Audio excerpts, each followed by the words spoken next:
राम राम दोस्तों, नमस्कार। मैं सत्यवान भाकर आप सभी का आपके अपने online platform Shri Ram classes Bikaner में हार्दिक स्वागत एवं अभिनंदन करता हूं। प्रिय विद्यार्थियों, आज का जो हमारा टॉपिक है वो टॉपिक रहेगा दोस्तों कथन एवं पूर्वधारणाएं। प्यारे विद्यार्थियों, कथन एवं पूर्वधारणाएं जब भी आपके सामने टॉपिक आता है तो दोस्तों आपको कुछ एक बातें याद रखनी है। देखिए, इस प्रकार के टॉपिक बहुत सारे हैं, लेकिन हम हमारे सिलेबस के अकॉर्डिंग यदि चलें तो हमारे सिलेबस के अंदर दोस्तों यहाँ पे 3 टॉपिक होते हैं। 3 टॉपिक कौन कौन से हैं दोस्तों? एक तो है दोस्तों सिलोलॉजिज्म अर्थात न्याय वाला टॉपिक, एक है दोस्तों कथन एवं पूर्वधारणाएं और एक है दोस्तों तार्किक क्षमता। दोस्तों एक टॉपिक है हमारा तार्किक क्षमता। उसके अंदर क्या होता है दोस्तों, तार्किक क्षमता वाले टॉपिक के अंतर्गत होता है दोस्तों कुछ एक सर्किल बनाने होते हैं, अपने को सर्किल बनाए गए होते हैं या बनाने होते हैं। यदि दोस्तों सर्किल बनाए गए हैं तो आपको कुछ एक वहाँ पे शब्द दिए गए होते हैं, उन शब्दों का उनके साथ मैच करना होता है। जैसे दोस्तों आपको लिख दिया कि राजस्थान, बीकानेर, भारत, तो उनका आपस में संबंध कैसे होगा? तो दोस्तों बड़ा सर्किल, उसके अंदर राजस्थान का सर्किल छोटा और उसके अंदर छोटा सर्किल बीकानेर का, इस प्रकार से सर्किल बनाते हैं। एक होता है दोस्तों कथन एवं निष्कर्ष अर्थात न्याय वाला टॉपिक। दोस्तों उसके अंतर्गत क्या होता है कि कुछ एक हमें तर्क कथन दिए जाते हैं और उनके नीचे निष्कर्ष दिए गए होते हैं। आपको वहाँ पे उन कथनों को पढ़कर वहाँ पे निष्कर्ष निकालना होता है। दोस्तों जो कथन होते हैं वो कथन आपके वहाँ पे सबूत के तौर पे होते हैं और वो दोस्तों दिए गए कथन चाहे आपके प्रकृति के अनुसार सही हो या नहीं हो, लेकिन उस पर्सन के अकॉर्डिंग दोस्तों वो कथन हमेशा सही होते हैं और दोस्तों वो कथन एक सबूत के रूप में होते हैं और निष्कर्ष आपको निकालना होता है। आपको वहां पे जज बनना होता है, जज बन के आपको उनका जवाब देना होता है। इसके बाद में दोस्तों बात करते हैं तीसरा टॉपिक। तो तीसरा टॉपिक है हमारा कथन एवं पूर्वधारणाएं। दोस्तों यहाँ पे हमारे सामने एक कथन दिया गया होता है, 2 कथन दिए गए होते हैं और उनके नीचे कुछ एक या 2 पूर्वधारणा दी गई होती है और आपको उस कथन के अकॉर्डिंग, दोस्तों कथन है, उस कथन के अकॉर्डिंग आपको उन पूर्वधारणा का चयन करना है कि कौन सी पूर्वधारणा सही है और कौन सी पूर्वधारणा गलत है। वहां पे आपको दोस्तों जज बन के फिर से यह तय करना है कि दोस्तों जो भी कथन है वो कथन बोलने से पहले उस व्यक्ति ने क्या मन में पहले से विचार बनाया होगा, मन में पहले से क्या पूर्व में धारणाएं उसने उत्पन्न की होगी, वो आपको यहाँ पे जज करना है। तो चलिए दोस्तों अपन शुरुआत करते हैं और मैं बता देता हूं दोस्तों कथन एवं पूर्वधारणा 9 टाइप की होती है दोस्तों। 9 प्रकार के प्रश्न पूछे जा सकते हैं। यहाँ पे फिक्स रूल हैं दोस्तों इनके, वो रूल आपको याद रखने हैं। तो दोस्तों मैं आपको बता देता हूं यहाँ पे सबसे पहले 9 रूल और 9 रूल के हर एक रूल का एक उदाहरण मैं आपको यहाँ पे बताऊंगा और दोस्तों रूल है वो अपनी नोटबुक आप लेके बैठ जाइए, नोटबुक में साथ साथ नोट करते रहना। चलिए दोस्तों आपके सामने पहला प्रश्न, और पहले प्रश्न में आप देखिए दोस्तों आपके सामने क्या लिखा हुआ है। मैं यहाँ पे कह रहा हूँ दोस्तों कथन के रूप में, देखिए क्या कहा इसने, कथन के रूप में दोस्तों यहाँ पे देखिए लिखा हुआ है कि कथन में क्या लिखा, देखिए दोस्तों इसने वित्तीय घाटों को पूरा करने के लिए बिक्री करों की दरों को बढ़ा दिया गया। दोस्तों इसने क्या कहा कथन के अंदर, देखिए कथन में लिखा कि वित्तीय घाटों को पूरा करने के लिए बिक्री करों की दरों को बढ़ा दिया गया। प्यारे विद्यार्थियों ये आपके सामने कथन है। अब आपको यहाँ पे निष्कर्ष लेके आना है दोस्तों, और निष्कर्ष है वो आपको पढ़ना है दोस्तों। निष्कर्ष में देखिए दोस्तों यहाँ पे पूर्वधारणा के रूप में यहाँ पे निष्कर्ष होता है और यह पूर्वधारणा आपको पढ़नी है। देखिए पूर्वधारणा में क्या कहा कि वित्तीय घाटों को पूरा करने का सर्वोत्तम तरीका, दोस्तों वित्तीय घाटों को पूरा करने का सर्वोत्तम तरीका बिक्री कर की दरों को बढ़ाना है। पहला यहाँ पे पूर्वधारणा। दूसरी पूर्वधारणा यहाँ पे दी है वित्तीय घाटों को पूरा करने का मर्यादित तरीका बिक्री कर की दरों को बढ़ाना है। दोस्तों यहाँ पे रूल लागू होगा सर्वोत्तम। दोस्तों यहाँ पे जो शब्द आपको मिला सर्वोत्तम, इस सर्वोत्तम शब्द से हम यहाँ पे रूल लागू करेंगे। यहाँ पे दोस्तों इसने कथन के अकॉर्डिंग 2 पूर्वधारणाएं व्यक्त की है। एक तो ये कही है कि ठीक है बिक्री कर की दरों को बढ़ा दिए, आपका वित्तीय घाटा है वो पूरा हो जाएगा, लेकिन दोस्तों यहाँ पे 2 पूर्वधारणा क्या क्या अपनाई कि बस सर्वोत्तम, इसके अलावा और कोई तरीका ही नहीं है। और दूसरी बात कह दी कि मर्यादित तरीका, यानी कि दोस्तों यदि मर्यादा में रहते हुए, यानी कि इनके जो रूल हैं उन रूल को फॉलो करते हुए यदि हम बिक्री करके दरों को बढ़ाएं तो वो तरीका जायज है। तो बताइए दोस्तों, आपके अकॉर्डिंग केवल क्या बिक्री करके दरों को बढ़ाना यहाँ पे लास्ट सारा है, या फिर दोस्तों मर्यादित तरीका? आपको यहाँ पे सही जवाब देना है कि कौन सा यहाँ पे जो पूर्वधारणा है वो सही है और कौन सी पूर्वधारणा गलत है। तो दोस्तों आपको यहाँ पे एक नोट लगा के एक बात लिख लेना कि जब भी आपके सामने कुछ एक शब्द बता रहा हूं दोस्तों मैं, वो शब्द आप नोट लगा के लिख दीजिए कि दोस्तों यहां पे लिखा इसने सर्वोत्तम। क्या लिखा दोस्तों? सर्वोत्तम। तो सबसे पहले लिखिए दोस्तों सर्वोत्तम।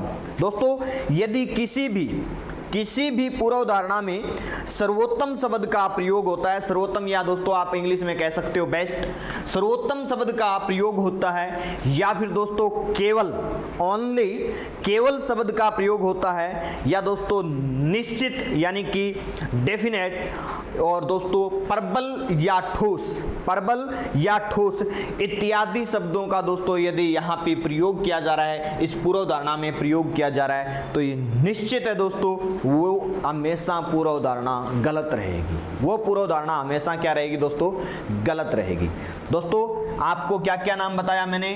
सर्वोत्तम,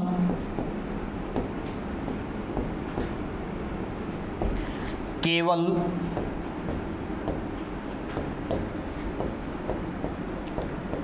प्रबल या ठोस, सर्वोत्तम, केवल, प्रबल या ठोस।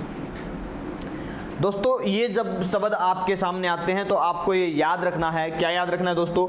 ये शब्द जहाँ पे भी जिस भी आपकी पूर्वधारणा में होंगे वो पूर्वधारणा हमेशा क्या होगी दोस्तों? गलत होगी, क्योंकि दोस्तों पूर्वधारणा में इन शब्दों का प्रयोग कभी भी नहीं लिया जा सकता। दोस्तों यदि इन का प्रयोग यहाँ पे किया जाता है, एक शब्द और रह गया दोस्तों यहाँ पे, निश्चित। तो इन शब्दों का यदि दोस्तों किसी भी पूर्वधारणा में प्रयोग किया गया तो ये निश्चित रूप से गलत होगी।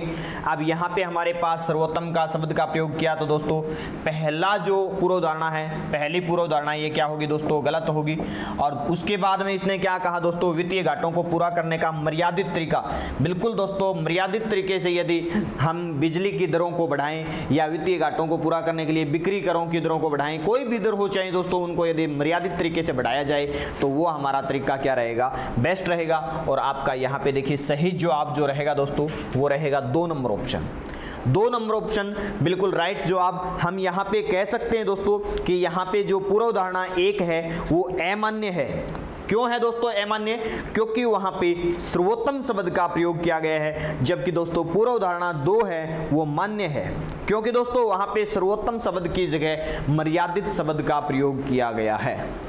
तो चलिए दोस्तों ऐसा ही अपना जो टाइप नंबर 1 या उदाहरण नंबर 1 कंप्लीट।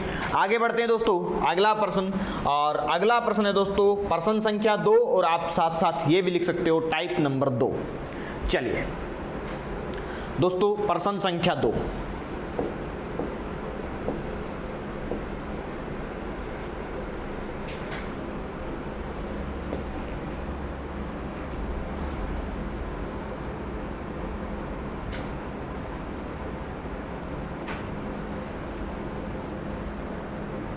लीजिए आपके सामने दोस्तों प्रश्न संख्या 2। यहां पे क्या लिखा है देखिए दोस्तों, ये हमारा कथन है।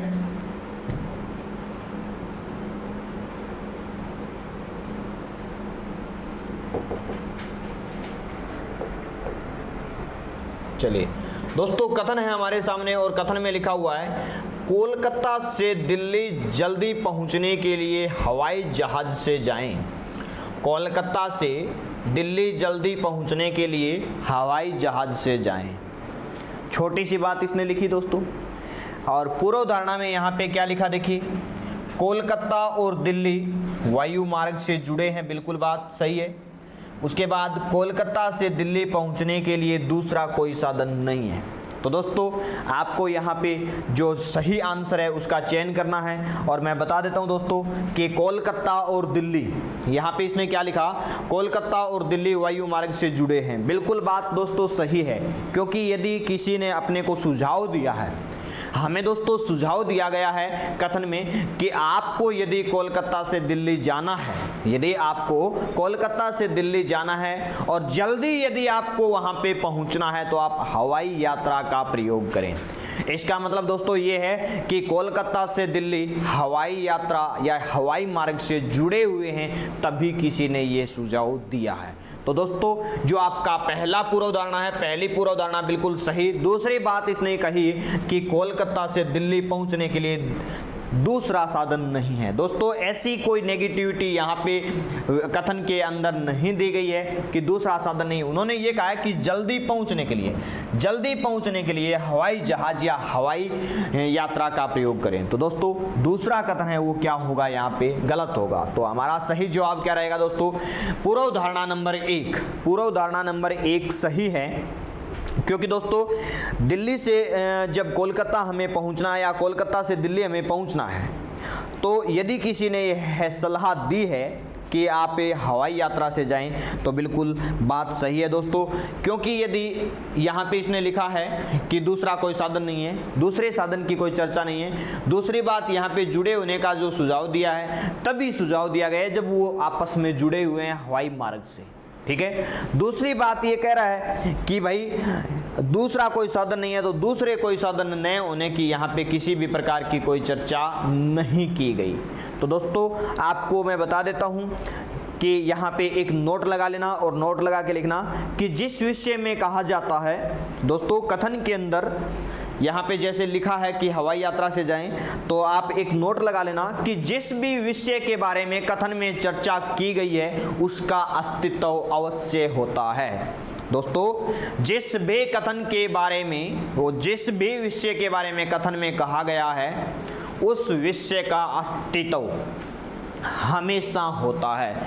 यहाँ पे हवाई यात्रा की बात की तो हवाई यात्रा से जुड़े होना या हवाई मार्ग से दिल्ली कोलकाता का जुड़े होना, यहाँ पे कथन में इसने इस विषय की चर्चा की है, तो इसका मतलब इसका अस्तित्व है तभी ये चर्चा की गई है। चलिए दोस्तों अगला उदाहरण टाइप नंबर 3। दोस्तों टाइप नंबर 3 देखिए आपके सामने, टाइप नंबर 3 और प्रश्न संख्या 3। देखिए यहाँ पे क्या लिखा हुआ है, कथन है दोस्तों ये, और कथन में लिखा हुआ है ब्लड बैंक में रक्तदान कीजिए, ब्लड बैंक में रक्तदान कीजिए। ये दोस्तों कथन है और पूर्वधारणा इस अनुरोध के कुछ परिणाम होंगे। ब्लड बैंक को जरूरतमंदों के लिए रक्त की आवश्यकता होती है। बिल्कुल दोस्तों यहाँ पे दोनों बात सही है। क्यों है?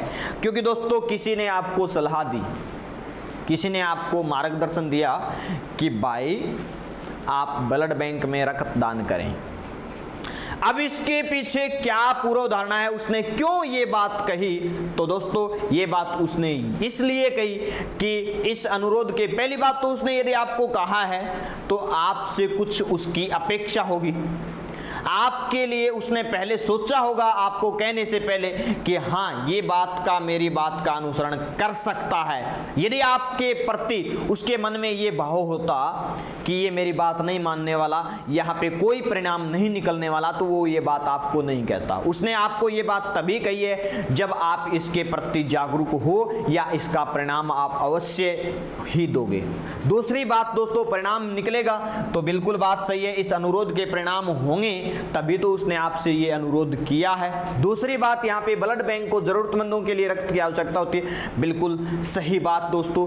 क्योंकि ब्लड बैंक में रक्तदान क्यों करेंगे? क्योंकि ब्लड बैंक को दोस्तों जरूरतमंदों के लिए ब्लड की जरूरतें होती है। तो दोस्तों यहाँ पे दोनों की दोनों बातें क्या है, सही है। तो आप यहाँ पे दोस्तों इसके नीचे यहाँ पे नोट लगा लीजिए और नोट लगा के लिखिए दोस्तों एक छोटी सी बात, शाबाश, लिख दीजिए दोस्तों कि किसी भी अनुरोध का कोई ना कोई परिणाम या अस्तित्व हमेशा होता है। कोई ना कोई परिणाम या अस्तित्व होता है। चलिए दोस्तों, अब बढ़ते हैं हम टाइप नंबर 4 की ओर। टाइप नंबर 4 और प्रश्न संख्या 4। देखिए दोस्तों, आपके सामने टाइप नंबर 4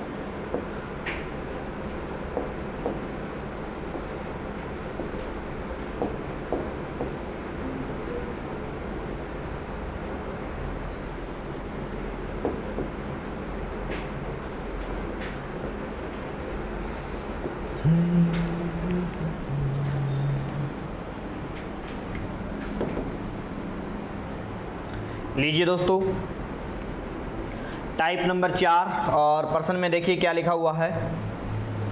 कथन, और कथन में लिखा हुआ है कृपया अपने सामान की रक्षा स्वयं करें। कृपया अपने सामान की रक्षा स्वयं करें। पूर्वधारणा में लिखा है लोग सूचना को पढ़ते हैं और अपने सामान की देखभाल नहीं करने से चोरी होने की संभावना होती है। तो दोस्तों एक बात बता दूं कि आपने कहीं पे भी देखा होगा सार्वजनिक स्थान, जैसे कि आप रेलवे प्लेटफॉर्म पे खड़े हैं तो वहाँ पे काफ़ी जगह नोटिस लगा हुआ होता है कि अपने सामान की रक्षा स्वयं करें, अपने सामान की। ठीक है दोस्तों, अब सामान किसी भी प्रकार का हो सकता है आपके पास, आपके साथ, आपके पास। ठीक है, तो पहली बात तो दोस्तों आप उसकी जो जिम्मेवारी है और रक्षा है वो खुद करें। ये बात आपको वहाँ पे नोटिस के ज़रिए बताई गई। आप बस में यात्रा कर रहे हो तो बस के अंदर भी नोटिस लगा हुआ होता है कि अपने सामान की रक्षा स्वयं करें। तो दोस्तों यदि आप अपने सामान की रक्षा नहीं करेंगे तो हो सकता है उस सामान को कोई लेके भाग जाए। ठीक है, दूसरी बात दोस्तों, आप कहीं पे भी देखा नोटिस, अब आपको जो नोटिस देखा तो नोटिस देखने पे आपको एक चीज़ का आभास होगा कि ये नोटिस यहाँ पे क्यों लगाया। इसलिए लगाया गया कि आप लोग पढ़ें और सचेत रहें। तो पहली बात तो लोग सूचना को पढ़ते हैं, इसलिए ये सूचना लगाई गई। दूसरी बात, यदि दोस्तों उस सूचना को आप पढ़ोगे तो आप सचेत हो जाओगे कि हाँ, हो सकता है ये संभावित क्षेत्र हो, चोरी संभावित क्षेत्र हो सकता है यहाँ पे ऐसी गतिविधियाँ होती हो। तो दोस्तों इस गतिविधि से आप सावधान हो जाएंगे और अपने सामान की यदि आप रक्षा नहीं करोगे तो आपका सामान चोरी हो सकता है। ये आपके मन के कुछ विचार होंगे। तो दोस्तों यहाँ पे कथन पूर्वधारणा 1 भी सही है और पूर्वधारणा 2 भी सही है, क्योंकि दोस्तों ऐसी घटनाएं जब भी सूचनाएं तभी लिखी जाती है जब लोग उनकी सूचनाओं को पढ़ें और उनका अनुसरण करें। तो दोस्तों बिल्कुल राइट बात। अब यहाँ पे एक नीचे नोट लिख लीजिए दोस्तों, यहाँ पे नीचे एक नोट लिख लीजिए और नोट लगा के लिखिए। छोटी सी एक बात मैं आपको बता देता हूँ, लिखिए एक जनहित में जारी सूचना, एक जनहित में जारी सूचना जो लोगों के द्वारा पढ़ी जाती है, जो लोगों के द्वारा पढ़ी जाती है। दोबारा से ध्यान देना, एक जनहित में जारी सूचना जो लोगों के द्वारा पढ़ी जाती है तथा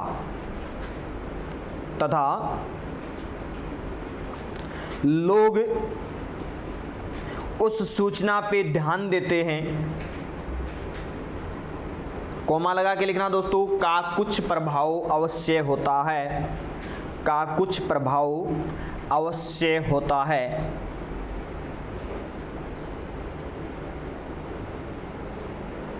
दूसरी बात दोस्तों कि वो सूचना किस जगह पे लगी हुई है। दोस्तों सूचना जो लगाई है जिस भी संस्था ने या जिस भी व्यक्ति ने, उस संस्था का यह कर्तव्य बनता है, लिखना है आपको, सूचना लगाने वाली संस्था या पर्सन का, सूचना लगाने वाली संस्था या व्यक्ति का यह कर्तव्य होता है कि वह सूचना को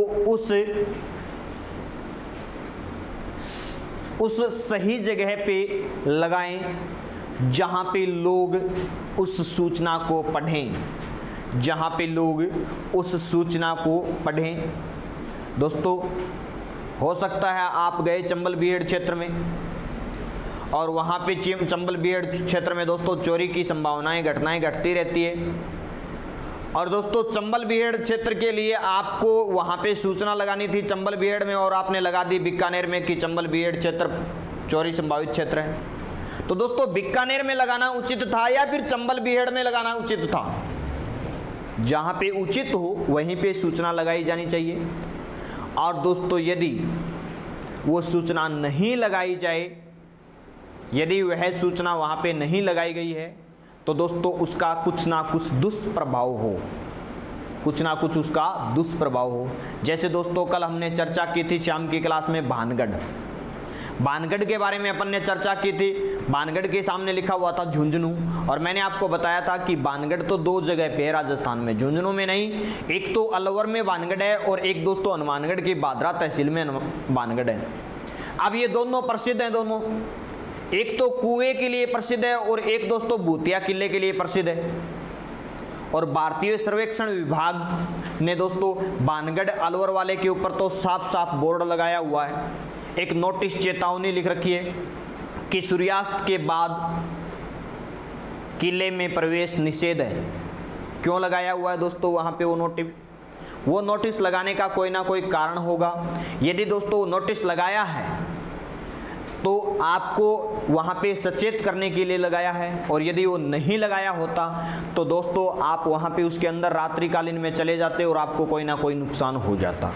तो नोटिस है वो इसलिए लगाया जाता है दोस्तों, और उस जगह पे लगाया जाता है जहाँ पे लोग उसको पढ़ें और उसका अनुसरण करें। दूसरी बात दोस्तों, यदि वहाँ पे वो नोटिस नहीं लगाया गया तो उसका कुछ ना कुछ दुष्प्रभाव हो।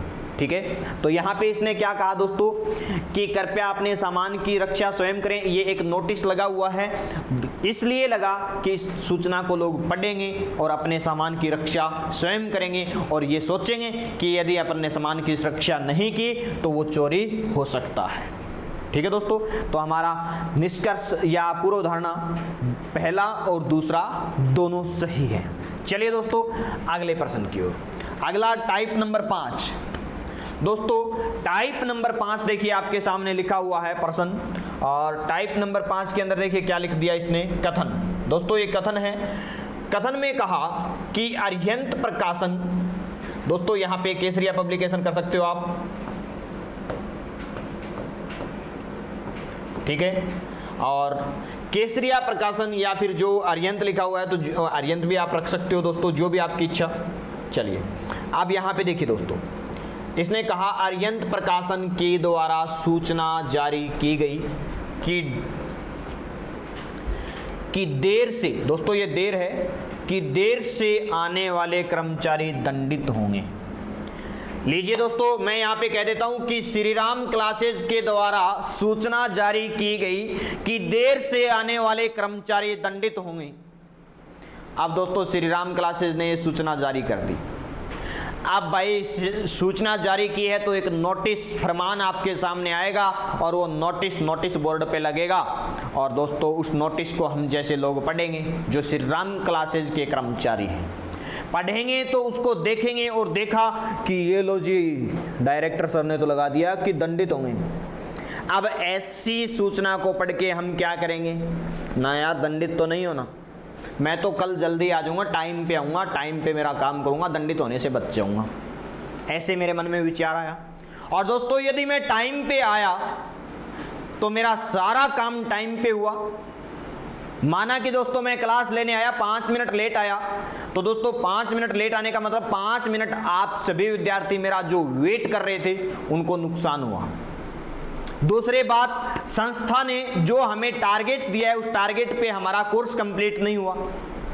और तीसरी बात दोस्तों, यदि जल्दी से जल्दी एग्जाम आ जाते हैं तो हमारा एग्जाम पे तुरंत कोर्स कंप्लीट नहीं होगा, तो हमें नुकसान सबसे बड़ा वहां पे हो जाएगा। तो दोस्तों इस नोटिस लगाने से क्या फायदा होगा? फायदा ये होगा कि संस्था का कर्मचारी है वो टाइम पे आएगा और टाइम पे काम निपटाएगा। आप देखिए दोस्तों यहाँ पे पूर्व धारणा क्या लिखी कि श्रीराम क्लासेज के कर्मचारी सूचना को पढ़ेंगे। बिल्कुल बात सही है दोस्तों कि श्रीराम क्लासेज के कर्मचारी उस सूचना को पढ़ेंगे, तभी तो ये सूचना लगाई है, राइट बात। दूसरी बात कही कि श्रीराम क्लासेज के लिए देर से आने वाली कर्मचारी को दंडित करना लाभदायक होगा। बिल्कुल बात सही है दोस्तों, यदि दंडित किया जाएगा तो वो टाइम पे आएंगे और दोस्तों टाइम पे काम को निभाएंगे। तो यहाँ पे देखिए आपका जो कथन 1 और कथन निष्कर्ष या पूर्व धारणा 1 और 2 दोनों की दोनों दोस्तों क्या हो सकती है? सही हो सकती है। दोनों की दोनों दोस्तों यहाँ पे राइट जवाब। और मैं यहाँ पे आप कह भी सकते हो दोस्तों, यहाँ पे लिख सकते हैं आप कि जो प्रचार है दोस्तों, यहाँ पे जो भी यहाँ पे सूचना लगाई गई है तो दोस्तों वो सूचना या आप उसको प्रचार के रूप में भी जान सकते हो कि वो इसलिए लगाई कि उसका कुछ ना कुछ परिणाम होगा और उसके प्रति लोग अपना कर्तव्य है वो निभाने की कोशिश करेंगे। चलिए दोस्तों अगला प्रश्न, दोस्तों प्रश्न संख्या 6, टाइप नंबर 6। प्रश्न संख्या 6 और टाइप नंबर 6, देखिए दोस्तों यहां पे क्या लिखा है, इसने लिखा है दोस्तों कथन में कि सुधा कंसल्टेंसी प्राइवेट लिमिटेड एकमात्र कंपनी है जो आयकर से संबंधित विषयों पर व्यापक परामर्श देती है। दोस्तों यहां पे इसने क्या कहा कि सुधा कंसल्टेंसी प्राइवेट लिमिटेड एकमात्र कंपनी है जो आयकर से संबंधित विषयों पर व्यापक परामर्श देती है। यदि ऐसा यहां पे आपने पढ़ा तो आप सोचोगे कि ये क्यों लिखा, इसने क्यों लिखी ये बात, आपके मन में विचार आएगा इसने क्या सोच के ये बात लिखी होगी। तो उस चीज को यहाँ पे दर्शाया गया है। देखिए क्या लिखा कि विज्ञापन का प्रभाव उन पर पड़ता है जो इसे पढ़ते हैं। बिल्कुल बात सही है, विज्ञापन का प्रभाव तभी पड़ेगा ना जब इसे हम पढ़ें। दूसरी बात, लोग आयकर से संबंधित विषयों पर व्यापक परामर्श चाहते हैं। जैसे दोस्तों मैं यहाँ पे एक और मैं बात कह देता हूँ कि मैंने कहा कि केसरिया पब्लिकेशन एकमात्र ऐसा पब्लिकेशन है, केसरिया पब्लिकेशन एकमात्र ऐसा पब्लिकेशन है जो विद्यार्थियों के लिए, विद्यार्थियों के हित में दोस्तों ऐसी बुक्स यहाँ पे लॉन्च करता है, ऐसी बुक्स प्रकाशित करता है जिनमें विस्तृत व्याख्याएं दी गई है। अब ऐसी बात क्यों कही केसरिया पब्लिकेशन ने, ऐसे होर्डिंग्स, ऐसे बोर्ड, ऐसे पंपलेट जगह जगह क्यों लगाए? इसलिए लगाए कि विद्यार्थियों में मांग है, प्रश्न की व्याख्या चाहिए उनको, उनके व्याख्या चाहिए। होर्डिंग क्यों लगाए? क्योंकि दोस्तों उस होर्डिंग को विद्यार्थी पढ़ेंगे और पढ़कर उससे केसरिया पब्लिकेशन की बुक्स को वहां से दुकान पे जाके बच्चे मांगेंगे। तो दोस्तों यहां पे देखिए इसने क्या कहा कि सुधा कंसल्टेंसी प्राइवेट लिमिटेड एकमात्र कंपनी है जो आयकर से संबंधित विषयों पर व्यापक परामर्श देती है। क्यों लिखी दोस्तों इसने ये बात? पहली बात तो दोस्तों इसके होर्डिंग इसलिए लगाए कि दोस्तों इसका प्रचार होगा और ये जो नोटिस है जो भी आयकर दाता है वो इसको पढ़ेंगे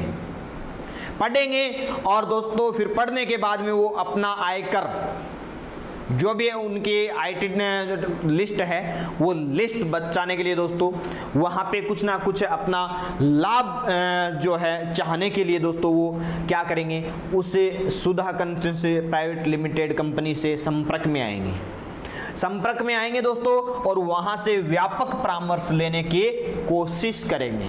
तो दोस्तों यहाँ पे पहली और दूसरी दोनों बातें क्या है, सही है, क्योंकि दोस्तों यहाँ पे भी विज्ञापन है। दोस्तों यहाँ पे भी क्या है, विज्ञापन है। और जब भी दोस्तों कोई विज्ञापन होता है दोस्तों, जब भी कोई भी विज्ञापन रहेगा तो मैं आपको बता देता हूं कि ऐसे विज्ञापन तब भी दोस्तों यहां पे प्रचारित किए जाते हैं। प्रचार इसीलिए किया जाता है दोस्तों उनका कि उनका कुछ ना कुछ परिणाम हो। और दोस्तों जो लोग इन्हें उजागर करते हैं दोस्तों, वो लोग यहाँ पे ये आशा लेके आते हैं कि इसका कुछ ना कुछ प्रभाव या दुष्प्रभाव जो आपके गण हैं उनके सामने देखने को मिले। तो चलिए दोस्तों यहाँ पे उदाहरण नंबर 6, टाइप नंबर 6 हमारा कंप्लीट। अब बात करते हैं दोस्तों हम यहाँ पे टाइप नंबर 7। दोस्तों टाइप नंबर 7 और टाइप नंबर 7 में देखिए क्या लिखा है दोस्तों, इन्होंने लिखा है दोस्तों यहाँ पे कि कथन के अंदर लिख दिया दोस्तों, देखिए मानसून समाप्त होने के बावजूद, दोस्तों अब लागू भी हो रहा है ये बात कि मानसून समाप्त होने के बावजूद पर्याप्त वर्षा नहीं हुई। अब की बार दोस्तों पूरा श्रावण महीना है वो निकल गया, लेकिन मानसून निकलने के बाद में भी पर्याप्त वर्षा नहीं हुई। दोस्तों ऐसी कंडीशन में क्या होता है कि यहाँ पे दो वाक्य खंड नजर आते हैं। दोस्तों यहाँ पे दो वाक्य खंड है। देखिए पहला वाक्य खंड क्या है, मानसून समाप्त होने के बावजूद, के बावजूद। दोस्तों ये एक शब्द है के बावजूद, जो इन दोनों लाइनों को या दोनों वाक्य खंडों को जोड़ता है। पहला वाक्य खंड तो था कि मानसून समाप्त हो गई, और दूसरा वाक्य खंड क्या है कि पर्याप्त वर्षा नहीं हुई, और दोनों को जोड़ा किसने, इस बावजूद शब्द ने जोड़ा। अब नीचे क्या है दोस्तों, पूर्वधारणाएं। मानसून का आना, मानसून का आना वर्षा का, दोस्तों ये वर्षा है, वर्षा का कारण है। दूसरी बात, वर्षा दूसरे मौसम में नहीं होती। दोस्तों दूसरे मौसम में वर्षा नहीं होती, ऐसा कुछ भी यहाँ पे नेगेटिव फीडबैक नहीं है। लेकिन दोस्तों आप यहाँ पे देखिए कि जो के बावजूद है, इसने इन दोनों वाक्य खंडों को जोड़ा है। और जब भी दोस्तों दो वाक्य खंड हों और उनको के बावजूद या इसके बावजूद इत्यादि शब्द जोड़ रहे हों, तो दोस्तों कथन का जो कारण है, जो संबंध है, वो प्रभावी कारण को दर्शाएगा, प्रभावी कारण को दर्शाएगा। अर्थात दोस्तों आपका यहाँ पे देखिए पूर्वधारणा एक है वो केवल मान्य रहेगी, जबकि 2 नंबर मान्य इसलिए नहीं है कि दूसरे मौसम में वर्षा नहीं होना, ऐसा यहाँ पे ऊपर कथन में नहीं लिखा। तो दोस्तों 2 नंबर है वो गलत, 1 नंबर सही। चलिए दोस्तों अगले प्रश्न की ओर बढ़ते हैं। प्रश्न संख्या 8 और उदाहरण नंबर 8। चलिए यहाँ पे लिखा हुआ है दोस्तों, देखिए आपके पास एक शब्द आया है दोस्तों, आपको मैं पहले उदाहरण में बताया था। कथन में देखिए क्या लिखा है, सर्वोत्तम इलाज के लिए अपोलो हॉस्पिटल जाएं, सर्वोत्तम इलाज के लिए पीबीएम अस्पताल जाएं, जो भी है दोस्तों। यहाँ पे इसने एक बात लिखी, उसके बाद में इसने क्या कहा, इस तरह के कई अस्पताल हैं, सभी अस्पतालों में अपोलो अस्पताल उत्तम है। ये कुछ एक बातें यहाँ पे लिखी दोस्तों, उत्तम की चर्चा यहाँ पे हो रही है। तो पहली बात तो दोस्तों आप इस चीज़ को ध्यानपूर्वक ये देखें कि सर्वोत्तम इलाज के लिए अपोलो हॉस्पिटल जाने की बात कर रहा है। तो दोस्तों यहाँ पे सबसे पहले बात कि सर्वोत्तम, तो दोस्तों विशेषण, जब भी आपके सामने कोई भी विशेषण आता है जो कर्ता पे गुण वाला नहीं होता, जो दोस्तों कर्ता पे प्रभाव नहीं डालता, वो कर्ता के साथ जुड़ा हो, तो दोस्तों हमेशा एक ही गुण हो सकता है, 2 गुण वहाँ पे नहीं होंगे। दोस्तों यहाँ पे सर्वोत्तम इलाज के लिए अपोलो हॉस्पिटल जाने की इसने बात कही है। तो दोस्तों ये बात इसने बिल्कुल अपने कथन के रूप में कही है, लेकिन यहाँ पे इसने क्या कही दोस्तों कि 1 नंबर निष्कर्ष में लिख रखा है कि इस तरह के कई अस्पताल हैं। 1 नंबर जो पूर्व उदाहरण है वहाँ पे लिख रखा है कि इस तरह के कई अस्पताल हैं। तो दोस्तों कई अस्पतालों की यहाँ पे ऊपर कोई चर्चा नहीं है, केवल सर्वोत्तम इलाज के लिए अपोलो हॉस्पिटल की बात कर रही है। तो दोस्तों पहली बात तो गलत हो गई। दूसरी बात कह रहा है कि सभी अस्पतालों में अपोलो अस्पताल है वो उत्तम है। तो उत्तम है इसीलिए दोस्तों इसने कही है कि आपको कहाँ जाना है, आपको यदि अच्छा इलाज करवाना है तो अपोलो हॉस्पिटल जाएं। क्यों जाएं? क्योंकि सभी हॉस्पिटलों में बेस्ट हॉस्पिटल ये है। तो हमारा जो निष्कर्ष 2 नंबर है वो दोस्तों बिल्कुल सही है, राइट जवाब रहेगा, जबकि 1 नंबर दोस्तों गलत रहेगा।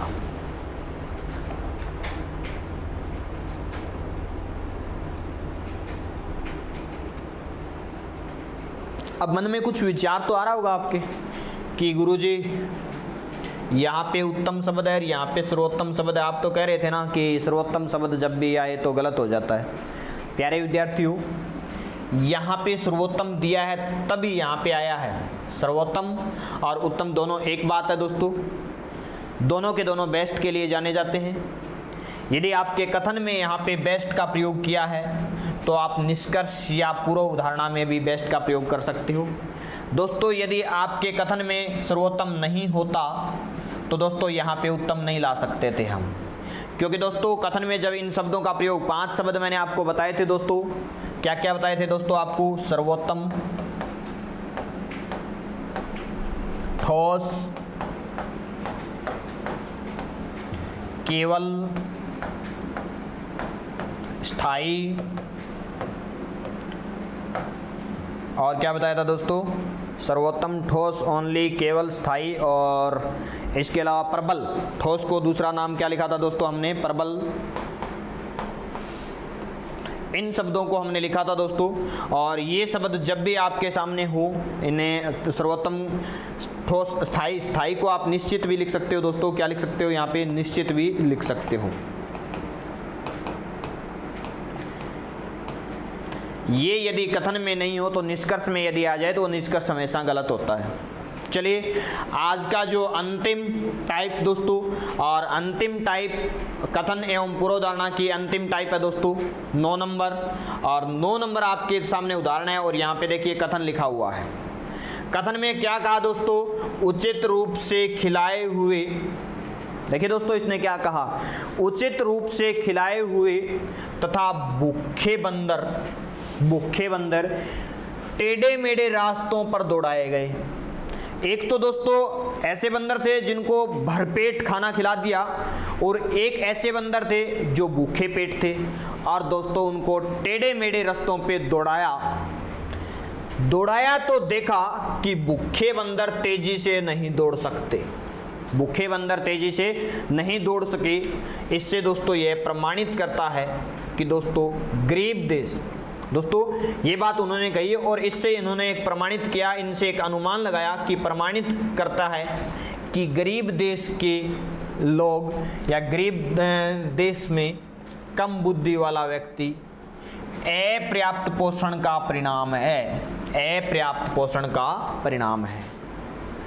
अब दोस्तों यहाँ पे देखिए इसने पूर्वधारणा क्या की कि बंदर की बुद्धि अपर्याप्त पोषण के कारण का परिणाम है। दूसरी बात, गधे की बुद्धि अपर्याप्त पोषण का परिणाम है। दो बात प्यारे विद्यार्थियों, गधे की बात करें तो गधे के ऊपर चर्चा नहीं है, इसमें बंदर के ऊपर चर्चा की गई है, और यहाँ पे इसने कहा है कि जो भूखे पेट बंदर को दौड़ाया गया वो बंदर हैं वो कम दौड़ पाए, तेजी से नहीं दौड़ पाए। तो दोस्तों यहाँ पे अपर्याप्त पोषण, यहाँ पे इसने जो दिया है कम बुद्धि वाला व्यक्ति अपर्याप्त पोषण, ये यहाँ पे दोस्तों इसने कथन में बात दे रखी है।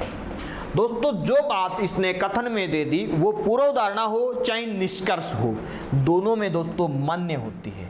जबकि गधे की बुद्धि की बात करें दोस्तों तो गधे की बुद्धि यहाँ पे किसी भी प्रकार से नहीं दे रखी, लेकिन अपर्याप्त पोषण ऊपर भी दिया हुआ है, अपर्याप्त पोषण से इसको जोड़ा गया है। तो दोस्तों अपर्याप्त पोषण से जोड़ा हुआ है, लेकिन गधे की चर्चा करें तो गधा ऊपर यहाँ पे अपने पास नहीं था। गधा क्या पता अपर्याप्त पोषण का परिणाम है या नहीं। तो दोस्तों ये सेकंड वाला निष्कर्ष नहीं निकलेगा, केवल और केवल यहाँ पे निष्कर्ष से 1 नंबर निकलेगा। तो दोस्तों चलिए अब हम बात करेंगे, आज का जो अंतिम टाइप था कंप्लीट हो गया है, और दोस्तों इसी के साथ जो हमारा कथन एवं पूर्वधारणा टॉपिक है वो कंप्लीट होता है। दोस्तों आप इससे संबंधित अधिक जानकारी या अधिक उदाहरणों के लिए हमारे YouTube चैनल पे जा सकते हैं, और हमारे YouTube चैनल पे काफ़ी सारी टेस्ट सीरीज डाली गई है दोस्तों, उन टेस्ट सीरीज का आप आनंद उठाएं। वहाँ पे खूब सारे दोस्तों इनसे संबंधित आपने देखा है कथन एवं पूर्वधारणा, यहाँ पे मैंने केवल 9 उदाहरण और 9 टाइप करवाई है दोस्तों। टाइप तो 9 ही होती है, उदाहरण इनसे संबंधित मैं खूब सारे करवा सकता था, लेकिन दोस्तों क्लास की टाइम महत्ता लिमिटेड होती है, उस लिमिटेड टाइम में दोस्तों आपको अधिक उदाहरण नहीं करवाए जा सकते। तो दोस्तों मैं आपको बता देता हूं कि आपके यहाँ पे टाइप तो कंप्लीट हैं, लेकिन अभ्यास के लिए दोस्तों आप श्री राम क्लासेज के यूट्यूब चैनल पे जा सकते हैं, वहां पे आप सर्च कर सकते हैं दोस्तों यूट्यूब पे जाके सत्यवान भाकर, और दोस्तों वहां पे जैसे ही सर्च करोगे आपके सामने खूब सारी वीडियो दोस्तों, खूब सारे टेस्ट यहाँ पे आपको देखने को मिलेंगे, और उनमें खूब सारे दोस्तों आपका अभ्यास होगा। तब तक के लिए दोस्तों धन्यवाद। जय हिंद, जय भारत।